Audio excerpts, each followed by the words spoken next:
Dinosaurs जो रेंगने वाले जीवों के वंशज थे, जो आकार में बहुत ही बड़े थे। डायनासोर ने पृथ्वी पर बहुत लंबे समय तक राज किया। करीब 14 करोड़ सालों तक इस धरती पर दैत्याकार छिपकलियों का राज था। परंतु उसके बाद क्या हुआ? आखिरकार डायनासोर कहाँ विलुप्त हो गए? आखिर वह कौन सी घटना थी जिसने इतना नामो निशान मिटा दिया? इससे जानने के लिए हम कुछ समय से पीछे जाना होगा।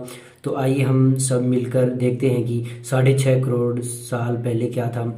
आज से करीब 6.5 करोड़ साल पहले धरती का मौसम काफ़ी सुहावना था। चारों तरफ पेड़ पौधे व सूरज की धूप व समुद्र से आती हुई ठंडी ठंडी हवाएं। ये डायनासोर और परंतु डायनासोर के अलावा एक प्रजाति और थी जो आकार में बहुत ही छोटा था, आज के चूहे जैसा दिखता था। असल में यह जानवर ही हमारे पूर्वज थे और आगे चलकर हम इसी को विकसित हुए। ये थे मैमल्स यानी स्तनधारी। आप ही जानकारी के लिए बता दूं कि डायनासोर अंडे देते थे, लेकिन मैमल्स अंडे नहीं देते थे। हम इंसान भी मैमल्स हैं।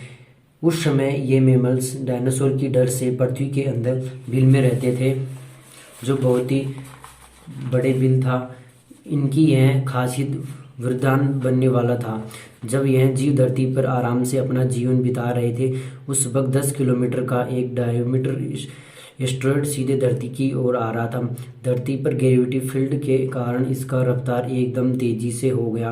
प्रत्येक सेकंड के साथ साथ ये धरती के करीब आता जा रहा था। लगभग 70,000 किलोमीटर की रफ्तार से वायुमंडल में आ गया और धरती के वायुमंडल में घुसते ही घर्षण की वजह से आग के गोले में बदल गया।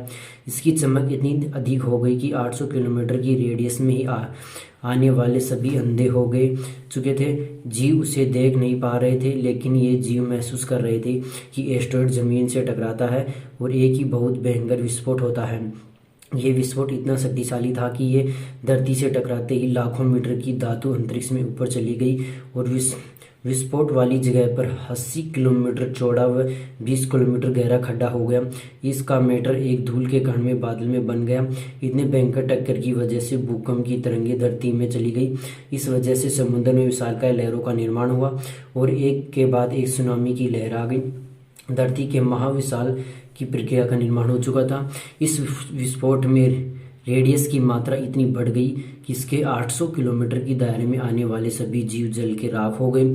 इस महाविनाश के उड़ने वाले जीव इस घटना से बच गए, लेकिन ये तो महाप्रलय की शुरुआत ही थी। विस्फोट की वजह से जो लाखों मिट्टी के कण पत्थर के अंतरिक्ष में गए थे, ठीक 40 मिनट बाद उस आग के गोले के रूप में धरती पर बरसने लगे और साथ ही धूल का एक तूफान 20 किलोमीटर प्रति घंटे की रफ्तार से मौत लेकर आ रहा था। ये धूल के कण कई मोटे थे और धरती पर रोशनी आने वाला असंभव हो गया। कई सालों पर धरती पर रोशनी पहुंच ही नहीं पाई। इसके परिणामस्वरूप पेड़ पौधे की सभी आबादी खत्म हो गई थी। इसने बादल का निर्माण कर लिया, चांद को ढक लिया। विस्फोट के 90 मिनट बाद धरती पर तापमान 150 डिग्री सेल्सियस तक चला गया। इसकी वजह से डायनासोर थे जो वो भी इस गर्मी से बच नहीं पाए और प्रलय की वजह से 90% आबादी खत्म हो गई।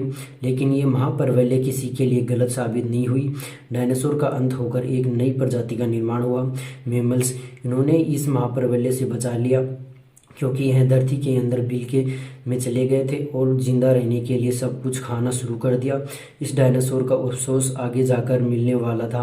वो डायनासोर खत्म हो गए।